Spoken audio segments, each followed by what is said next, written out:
Baie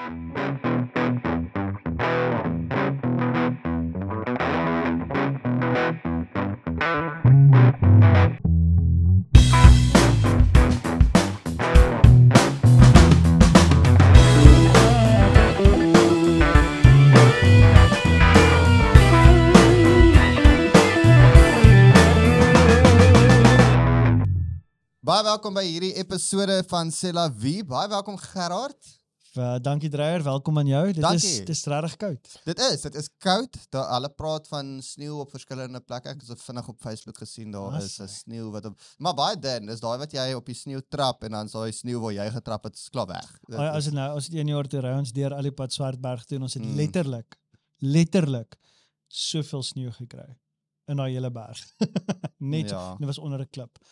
Jy het meer petrol uitgery Baie meer. as wat jy sneeu in die hande kon Baie vashou. meer, Nee, baie dit is erg. Ek dra vandag my bril net sodat ek voel altyd verskriklik net nie so wys as wat jy en Koos wanneer julle gesels. So toe het ek nou besluit ek gaan vandag met my bril ook hier kom sit en kyk of dit Jy verskil. lyk baie wys. Dankie. Baie wys. Ek sal nou nog, ek het hierdie bril al, nou dit is net vir skerp lig en goed soos dit my oë nie seer raak nie, maar ek het nou al die bril vir 'n paar jaar en dan elke keer wat ek het opsit en ek's by die kerk of waar ook al en ek dra dit buiten vir wanneer ek weg is van skerms af en goed, dan sal iemand nog sê, jy dra 'n bril? Ek het al die bril vir 'n klomp jaar, ja. Dit is nie 'n nuwe ding nie.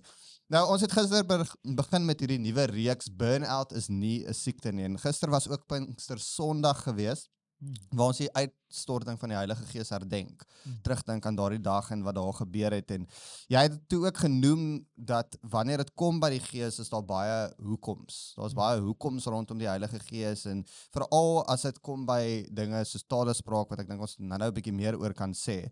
Maar jy het toe hierdie 4 beskrywende woorde het jy toe genoem van die Heilige Gees. 4 woorde wat hom beskryf. Eerstens mysterie, die feit dat God doen wat hy doen en ons kan nie altyd verstaan hoekom hy dit doen nie. In Jesaja 55 sien ons daai skrifvers waar hy self deur die profeet sê dat sy planne en sy weë is hoër as ons in. Ons kan nie alles verstaan in hoe hy werk en ons moet net leer om op God te vertrou. Al kan ons nie alles verstaan wat hy mee besig is nie. Want dit is moeilik, dit is irriterend want ons hou nie daarvan om nie te kan nie. En dan ook die tweede woord was dan dat hy's naby. Ons sien dit al dat Jesus as God Immanuel is, wat beteken God met ons, so Jesus is naby ons, maar dan die Heilige Gees is ook nou naby aan elkeen van ons. Amper in 'n meerdere mate as wat Jesus is, want hy is naby aan elkeen, waar Jesus was gewoonlik op een plek op 'n slag gewees. So God wat mens geword het, en nou is die Gees ook naby aan elke persoon. Die derde woord wat jy toe genoem het is orde, wat ons baie keer in kerke raak sien wanneer dit kom by die werking van die Heilige Gees, en dan baie keer op van hierdie Facebook video's wat mense beskryf as die uitwerking van die Heilige Gees, maar dit lyk amper meer soos gals wat daar aan die gang is. En dan elke keer as ek van daai video's kyk, dan sê ek soos ek voel nie in my gees dat ek kan saamstem met wat in hierdie video gebeur en wat by van die kerke gebeur, want dit is die teenoorgestelde van orde. Dit lyk net soos gals en net dit voel net nie vir my dit wat al gebeur is reg nie. En dan die laaste een wat jy genoem het is dan ook energie. Dat ons al baie keer, ons besef dit nie, maar ons bid baie keer dit. Here, laat u Gees vir ons die krag gee om vandag te doen wat ons moet doen, om u wil te doen, om na u te luister, om die regte ding te doen.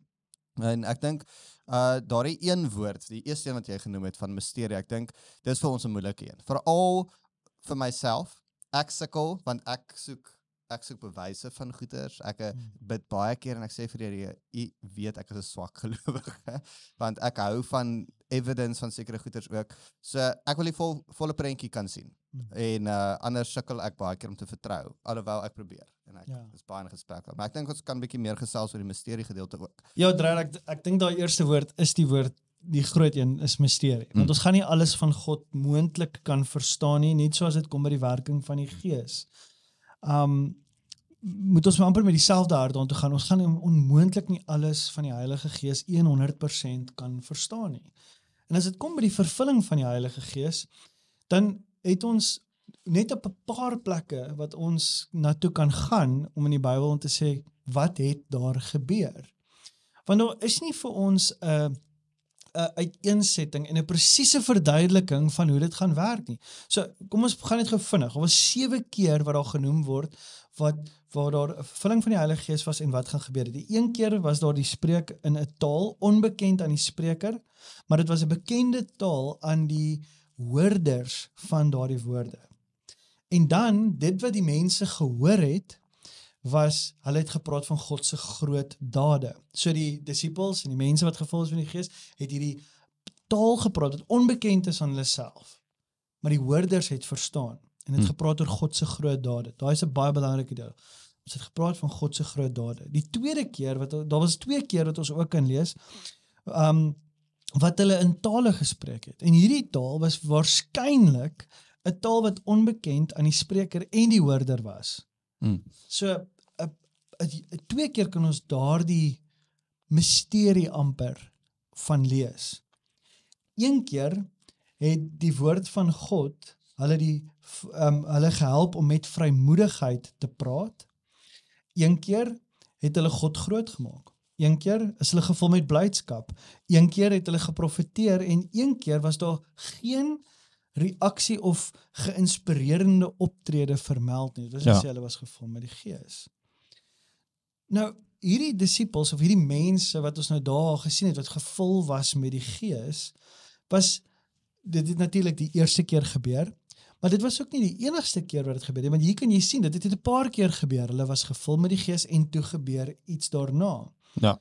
So, dit sê vir ons iets van die vervulling van die Heilige Gees, dat dit iets is wat ons kan begeer en aanhoudend begeer, want dit is nie net een keer iets wat gebeur nie, dit is iets wat gereeld gebeur. Ek dink die grootste dinge wat ons moeilik het, is omdat dit 'n misterie is.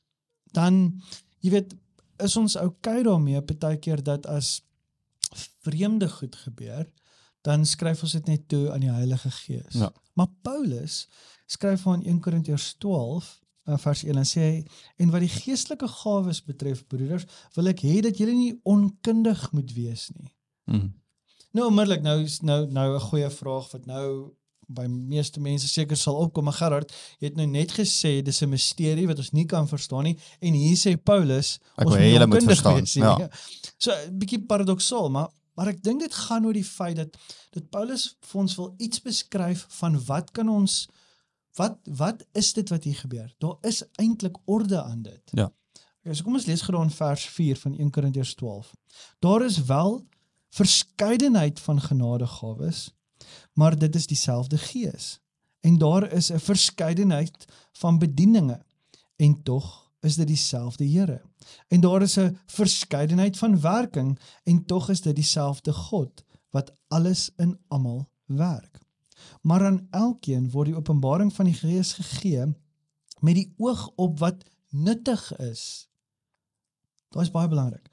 Want aan die een word deur die Gees 'n woord van wysheid gegee, aan die ander 'n woord van kennis vanweë dieselfde Gees, aan die ander weer geloof deur dieselfde Gees, en 'n ander genadegawes van gesondmaking deur dieselfde Gees, aan 'n ander werking van kragte, aan 'n ander profesie, aan 'n ander onderskeiding van geeste, aan 'n ander allerhande tale, aan 'n ander die uitleg van tale. Maar al hierdie dinge werk een en dieselfde Gees, wat aan elkeen afsonderlik uitgedeel is, soos hy wil. Soos hy wil. Want ons 'n verskeidenheid, en hierdie verskeidenheid kom uit een bron uit, wat ons gister van gepraat het. Daar's een bron van energie, en dit is hy. En hy gee 'n verskeidenheid van gawes. Maar nou praat dit praat nou net so van, dit gee die lys van, vir die een gee hy dit, vir die ander gee hy dit. Dit praat van hierdie verskeidenheid van gawes, genadegawes wat gegee word deur die Gees. En tog, die een wat elke keer op die tafel gesit word en elke keer oor gepraat word, is die gawe van in tale spreek. Dit is seker die grootste een waar daar oor gepraat word. Seker omdat daar nou die meer as een gebeurtenis is, soos wat jy nou die lys ook genoem word, van wat dit sê wanneer daar vervul was met die Gees, maar is daar nou 2 kere wat daar praat van, hulle het in tale gespreek. Maar dit is weens die misterie al rondom hierdie tale spreek, wat ek dink daar soveel menings is oor Ja. hoe werk dit nou, kan almal dit doen, kan almal dit nie doen nie, hoe werk die taal, moet daar iemand wees om te interpreteer, al hierdie tipe vrae kom in, so daar's 'n klomp verskillende opinies oor dit, en ek dink ons moet 'n bietjie meer gesels dan oor dit, oor hierdie tale spreek. So draai omdat dit 'n misterie is, en ek is altyd baie bang om, jy weet, definitiewe te sê, dit is hoe dit werk. Dreier, jy moet dit en dit en dit doen, en dan sal jy gevul word met die Heilige Gees, en dan sal jy in tale praat, en dan sal dit gebeur. So ek wil hê ons moet kyk na die skrif, en toelaat dat die skrif met ons praat, en ons gaan nou deur 'n klompie skrifte werk, wat Paulus spesifiek geskryf het, en ook wat in Handelinge gebeur het, want dit is eintlik wat hier gebeur. In Handelinge praat, dit is van al die boeke in die Nuwe Testament, praat Handelinge by verre die meeste van die Heilige Gees. Maar dan hierso in 1 Korintiërs, dan gee Paulus baie spesifieke, amper al beskrywings en dinge vir ons, wat om te maak mee. So kom ons laat toe dat die skrif net met ons praat vandag, en dan gaan ons 'n paar opmerkings daar rondom maak. So, wat is die gawe van tale? Dit is nou onmiddellik dit is 'n groot vraag wat baie mense vra, want ons kan almal profesie, ons kan gesondmaking kan ons verstaan, ons kan die blydskap verstaan, ons kan al goed verstaan wat Paulus van praat, maar hierdie een, die tale en die uitleg van tale, wat is dit? Nou, wat ons net gesê, dit is 'n geestelike gawe, wat die spreek van 'n taal behels, wat vir die spreker onbekend is. Dis 'n bonatuurlike gawe van die Heilige Gees, en dit is asof dit die intellek van die spreker omseil. Ja. Nou, onmiddellik is dit voel vreemd om te sê. Ja. Nou, dit voel maar so praat ek nou, maar ek weet nie wat ek sê nie. Okay. Maar die Bybel beskryf 2 maniere van tale. Dis die 2 soorte wat ons kan lees. In Handelinge 2 lees ons wat gebeur het op Pinksterdag. Pinksterdag, die Heilige Gees vervul hulle. Al kom die groot wind in die kamer, en dan 'n vuur wat verdeel soos tonge op elkeen se koppe, en hulle is gevul met die Gees. En toe sê dit, hulle het uitgegaan en hulle het in tale gepraat. Maar die tale wat hulle gepraat het, was onbekend aan hulle, maar bekend aan die hoorders. So hier in daai gedeelte, onthou dit was 'n feestyd gewees. So daar was mense van oral van die bekende wêreld wat bymekaar gekom het, in daardie plek. So daar was van oral was daar mense gewees wat verskillende tale gepraat het. En hier is die disippels, en daai mense wat bymekaar gekom het, daar was 120 wat daar in die bokkamer bymekaar gekom het en gewag tot die vervulling van die Heilige Gees. Nou staan hierdie mense buite, en hulle praat in tale wat die hoorders kon verstaan het in hulle eie taal. Ja. En wat was gesê gewees? Dit het gepraat van die grootheid van God. So hulle was getuies gewees. Dit is presies strook met daai woorde, en julle sal krag ontvang wanneer die Heilige Gees oor julle kom, en julle sal my getuies wees in Judea en Samaria en tot die uiteinde van die aarde is. So daar is hulle getuies. Hulle kry die vermoë, 'n bonatuurlike vermoë om 'n getuie te wees, baie groter as wat net hulle taal vermoëns kon bykom. Dan die tweede gedeelte wat ons kan lees in 1 Korintiërs 14 van 'n onbekende taal. Dit staan ons gesê, want hy wat in 'n taal spreek, spreek nie tot mense nie, maar tot God, want niemand verstaan dit nie. Maar in die Gees spreek hy verborgenhede. Dit is een van die dele wat vir ons vreemd is, want wat sê ons? Nou, hierdie beskrywing dui op 'n taal wat nie verstaan kan word deur die spreker of die hoorder nie. En Paulus beskryf dit daar in 1 Korintiërs 13, ons gaan nou iets daarvan net sê, dan sê hy dit is die taal van engele. Ja. Hy praat daarvan. 'n hemelse taal. 'n hemelse taal, ja. Nou hierdie is weer eens waar die spreker se intellek omseil word.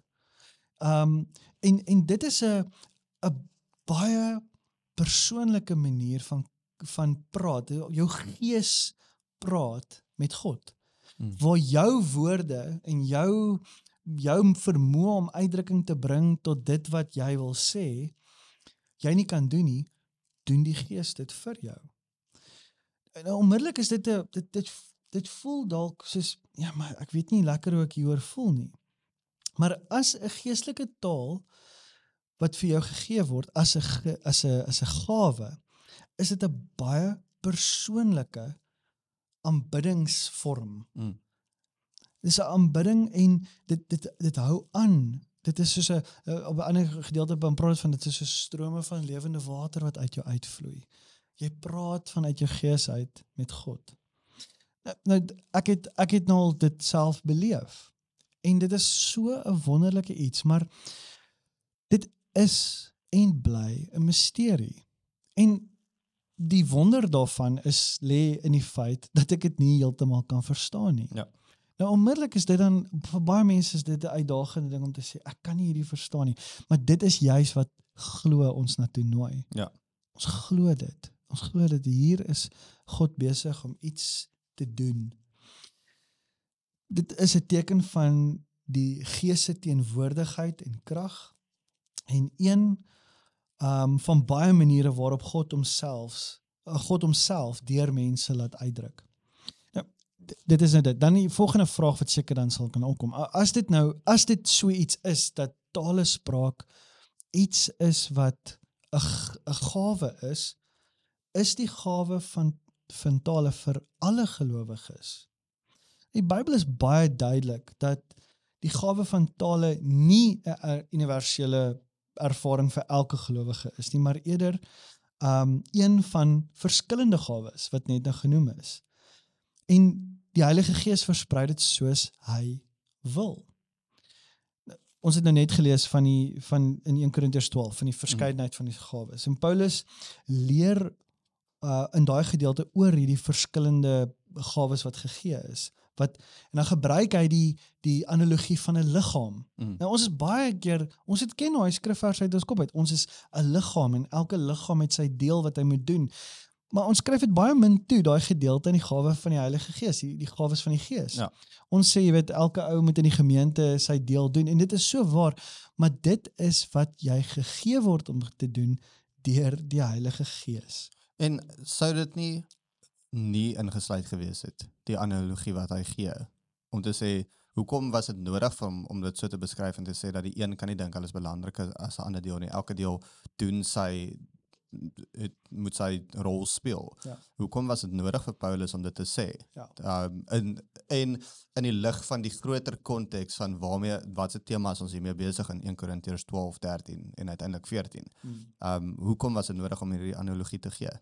Dit maak dit half duidelik. Want is 'n metafoor en wat help 'n metafoor mee? 'n Metafoor help ons om die dieper betekenis van wat op die oppervlakte gebeur te verstaan. En dit is wat hy hier doen. Hy sê 'n liggaam, natuurlik, jy kan nie vir 'n klein twintjie sê hoe onbelangrik hy is nie. Want wag tot jy nie meer 'n klein twintjie het nie. Jy weet, so dit is verskriklik belangrik hy sê daar's verskillende genadegawes. In 1 Korintiërs 12 vers 4 tot 6, daar is wel verskeidenheid van genadegawes, maar dit is dieselfde Gees. En daar is 'n verskeidenheid van bedieninge. Tog is dit dieselfde Here en daar is 'n verskeidenheid van werking en tog is dit dieselfde God wat in almal werk. So in al die genadegawes is dit dieselfde Gees en dieselfde God wat werk. So dit sê vir ons iets van verskeidenheid. So dit is nie dan vir almal nie. Okay, en dan daar so spesifiek ook in 1 Korintiërs 12 vers 28 tot 30, né? Dan vra Paulus 'n retoriese vraag wat negatiewe antwoorde impliseer. Wat bevestig dat nie almal elke gawe gaan kry nie. Ja. Okay, in vers 28. En God het sommige in die gemeente gestel, in die eerste plek apostels, en tweede profete, en derde leraars, daarna kragte, daarna genadegawes van gesondmaking, helpers, regering, allerhande tale. Almal is tog nie apostels nie, almal is tog nie profete nie, almal is tog nie leraars nie, almal is tog nie kragte nie. Het almal genadegawes van gesondmaking? Spreek almal in tale? Kan almal dit uitlê? En dan hang hy dit. Jy weet, punt. Retoriese vraag. Wat is jou onmiddellike antwoord? Ja, antwoord vir jouself. Nee, want dit is logies wat daar staan. Maar beywer julle met die oog op die beste gawe en ek wys julle 'n nog uitnemender weg. En dan, dis nou 1 Korintiërs 12, dan begin 1 Korintiërs 13.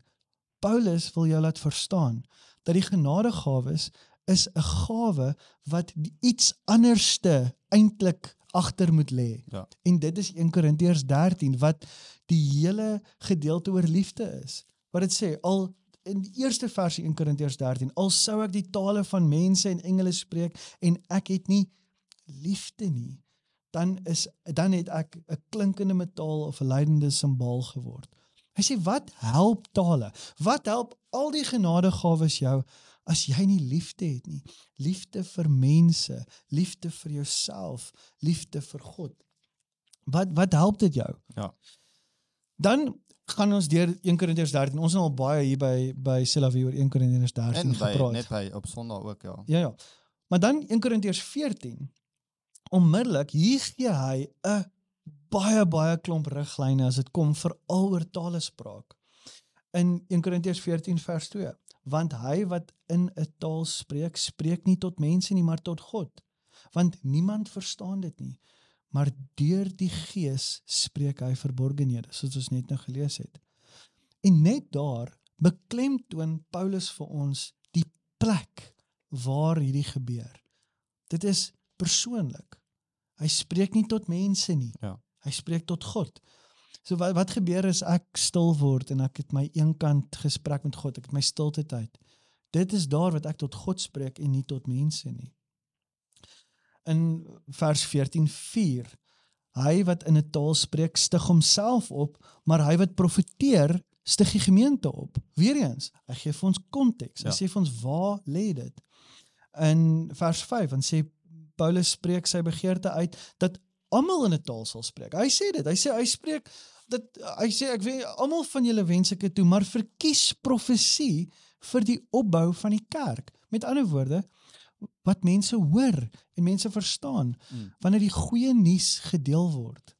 Op 'n ander gedeelte, ek dink is daai selfde gedeelte in die een vertaling sê hy, dat ek sal eerder 1000 woorde, ek sal eerder 5 woorde profeteer as wat 1000 woorde in 'n taal praat wat niemand kan verstaan nie. Dan in vers 6, maar nou broeders, as ek na julle kom en in tale spreek, tot watter nut sal ek vir julle wees, as ek nie met julle spreek of deur 'n openbaring of deur kennis of deur profesie of deur lering nie. Hy sê, so met ander woorde, hierdie spreek in tale is nie nuttig vir 'n kerkbyeenkoms nie. Tensy dit, behalwe as dit iets soos 'n openbaring of kennis of profesie of lering bring. Nou daarvoor is daar plek, dit is hoekom die kerk daar is. Dit is 'n plek vir lering, dit is 'n plek vir kennis. Maar tale is 'n persoonlike iets wat gebeur. Nou weer eens in vers 14, dan sê Paulus, want as ek in 'n taal bid, dan bid my gees, maar my verstand is onvrugbaar. Daar gee hy vir ons wat ons net nou gesê het, die intellek van die persoon is omseil. Ja. Dis die misterie daarvan. Vers 18, Paulus sê, ek dank my God dat ek meer as julle almal in tale spreek. So Paulus self spreek in tale. Maar dan net daarna sê hy, maar in die gemeente wil ek liewer 5 woorde met my verstand spreek, dis wat ek net nou gesê het, om ook onder andere te onderrig as 10.000 woorde in 'n taal. Hy sit dit weer eens in konteks. Want weet wat gebeur partykeer? Daar kom 'n oorbeklemtoning aan sekere genadegawes en veral die een van om in tale te praat. As ek in tale praat, dan is ek nou, dan het ek gearriveer. Ja. Dan het ek nou my geestelike volwassenheid bereik. Maar Paulus sê, nee, maar dit is nie wat jy moet nastreef nie. Want dis enige iets wat oorbeklemtoon word. Wat help dit? Jy spreek in tale, maar jy is ongehoorsaam op soveel ander plekke in jou geloof. Vers 23 in Korintiërs 14. Waarsku dat as die hele kerk in tale spreek wanneer ongelowiges teenwoordig is, gaan hulle dalk mag dink dat die gelowiges nie by hulle verstand is nie. Hulle gaan dink, wat gaan hier aan? Ons is nie welkom hier nie. Dis vreemd. Nou die dag toe kyk ek 'n video, toe sien ek daar's 'n klip op YouTube waar iemand gesê het, look at this pastor being possessed by a demon in his church. En ek klik erop, clickbait, want dit is interessant. En wat toe gebeur het in daai oomblik is, hierdie pastoor is besig om in tale te praat op die verhoog. Die mense van buite wat dit nou inkyk op dit sê, nee, hierdie ou is besig met onrein geeste. Ja. Nou dit is die persepsie wat baie mense het wat dit nie verstaan nie. So dis hoekom hy het 'n plek daarvoor. En dan wil ek jou nooi om 1 Korintiërs 14 vers 26 tot 28 te gaan lees, want daar gee hy nou baie mooi die riglyne van hoe om dit te hanteer die binne kontekste waarbinne dit moet gebeur, hoe dit moet veral in 'n gebeur, die kerkdiens. uitleg daarvan Ja, wat nodig is, al daai tipe goed binne die samekoms van 'n diens. Ja. Ja. So ek dink nou weer eens, ek moet net weer noem dat ek die doel van die gesprek is nou nie om antwoorde te gee nie, want dit bly 'n misterie. Ja. Dit bly 'n genadegawe wat ons nie kan beskryf nie, want selfs ons intellek is omseil Ja. in hierdie gedeelte. Maar dit is iets wat ons na die Here voor kan vra. Hoe wonderlik sal dit wees as mense hoor hoe ons in ons groepe hoor hoe mense ervaar, hierdie ervaring het van ek het in tale gepraat nie. Maar wat is die doel van die genadegawes? En ek dink hier is dit baie belangrik. Ek dink die een groot doel van die genadegawes is om die evangelie te verkondig. Verseker, ja. Dit is dit. Dis om dit was gebeur, dit was die heel eerste ding wat gebeur het by die uitstorting van die Heilige Gees, was dit die uitwerking daarvan. Die evangelie was verkondig. Dit is ook daarom ons nader te roep. Ons het gesê, die tweede woord na misterie is die woord naby. Ja. Hy is naby ons en hy roep ons na 'n nader verhouding en daarom wil hy wil in verhouding met ons wees en daarom is die intieme iets wat jy beleef as jy byvoorbeeld in 'n taal praat. Want hy roep jou nader. Dit gee vir ons krag. Ons het gesien in al daai verslae wat in Handelinge gebeur het. Hulle het krag ontvang om sekere te spreek met vrymoedigheid en hulle het hoekom op aarde sal daai mense, daai disippels, daai eerste apostels, hoekom op aarde sou hulle aanhoudend die evangelie verkondig met hulle dood voor oë? Ja. Hulle weet hulle sal 10-1 doodgemaak word as hulle gaan aangaan. Ja. Maar hulle het aangaan. Hoekom? Want daar was 'n krag in hulle binneste, 'n misterieuse krag in hulle binneste wat hulle nie kan verwoord nie. En dan ook natuurlik hoe die Here ons vermoëns gee deur die Gees. Dit is wat ons ook kan sien wat gebeur het. En ek is mal oor daai gedeelte in Eksodus wat ek ook gister genoem het. Daai man Besaleel. Dan sê dit God se Gees het vir hom wysheid en kreatiwiteit gegee. Die woorde is ek het vir Besaleel uitgekies. Ek het hom toegerus met my Gees. Hoor daai woorde. Toegerus met my Gees. Ja. Dit is wat dit is. Dis toerusting op ons pad. Ek het hom toegerus met my Gees sodat hy met vaardigheid, insig en verstand enige werk kan doen. Ontwerpe maak en dit uit goud, silwer, brons uitwerk, edelstene verwerk en monteer en houtwerk te doen. Hy sal enige werk kan doen. Hierdie is so belangrik. Die genadegawes gaan sigbaar wees in jou werk. Dit gaan sigbaar wees terwyl jy by jou werk sit en 'n telefoon antwoord, terwyl jy op 'n rekenaar werk, met mense te doen het.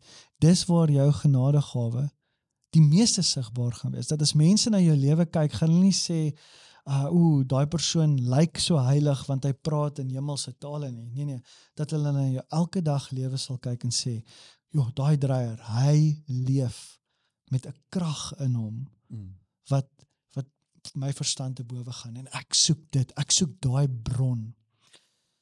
Dis baie, baie gevaarlik om 'n oorbeklemtoning van een gedeelte van die genadegawes die enigste een te maak. Ja.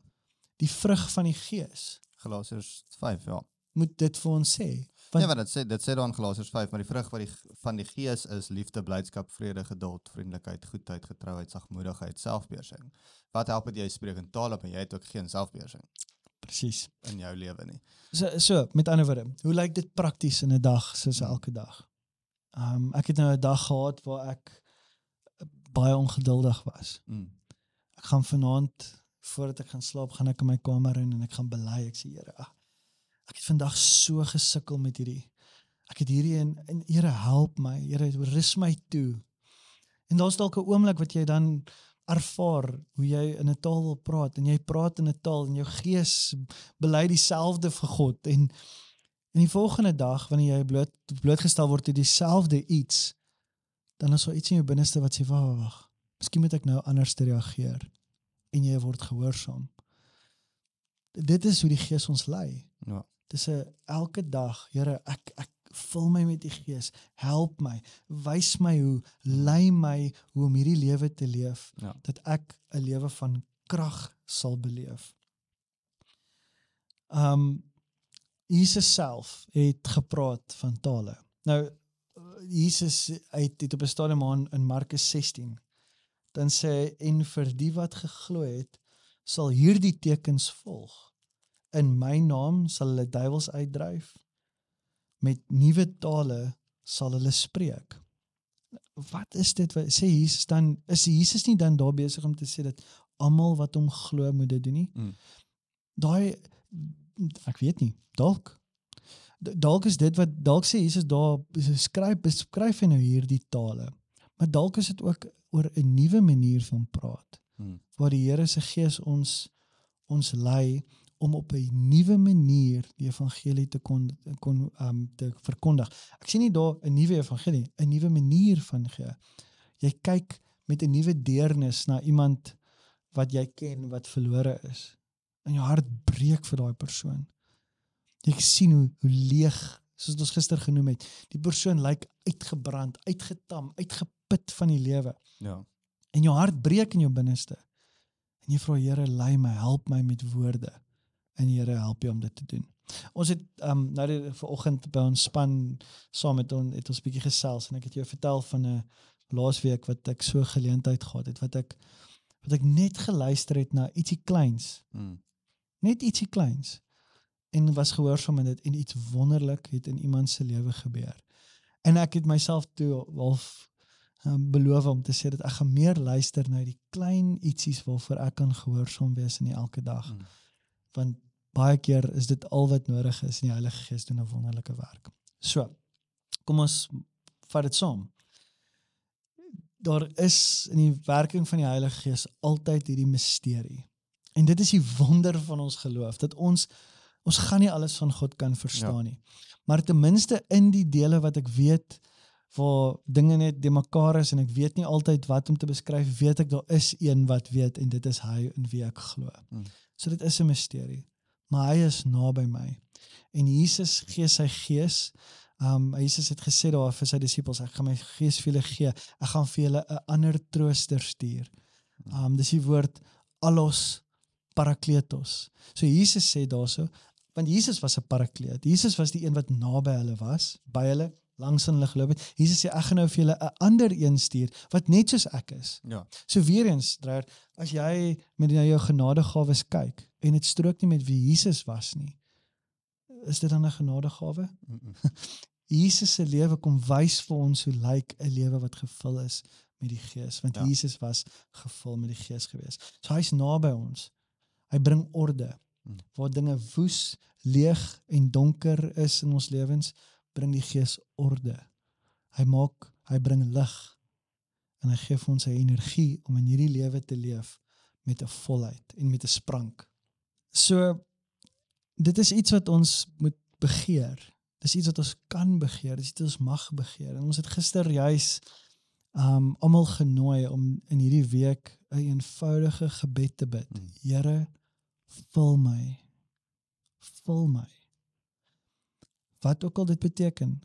Wat dit beteken vir jou in hierdie oomblik. Here, vul my met die Gees. Wat is die behoefte wat jy voor die Here wil bring? Here, vul my. Vul my. Vul my gemoed. Vul my gedagtes. En om dalk in hierdie week te sit en 'n kersie aan te steek, een keer 'n dag, en hierdie gebed te bid. Here, hier is my behoefte. Ek wil gevul wees. Ek wil gevul leef in hierdie lewe. Want ek wil wees soos wat U my geroep het om te wees. En jy gaan sien, dit is presies, dis daai ding van wat jy klop en dit word vir jou oopgemaak. Dit is wat in daai oomblikke gebeur. Here, vul my. Vra dit vir hom met 'n begeerte, met die groot begeerte. Here, vul my dat ek so kan leef in my elke dag. En ons gaan vir julle al hierdie skrifverse vir julle gee. Dit gaan tot julle beskikking wees. Maar onthou net om hierdie gebed te bid gereeld oor en oor. Here, vul my. Doen dit ook vanaand in julle klein groepe. Nou, dit is baie om oor na te dink. Dit is 'n groot gesprek, en ek dink daar's baie wat mense hier dalk iets niets kon uitgeleer het oor die hele ding oor genadegawes en veral ook oor talespraak.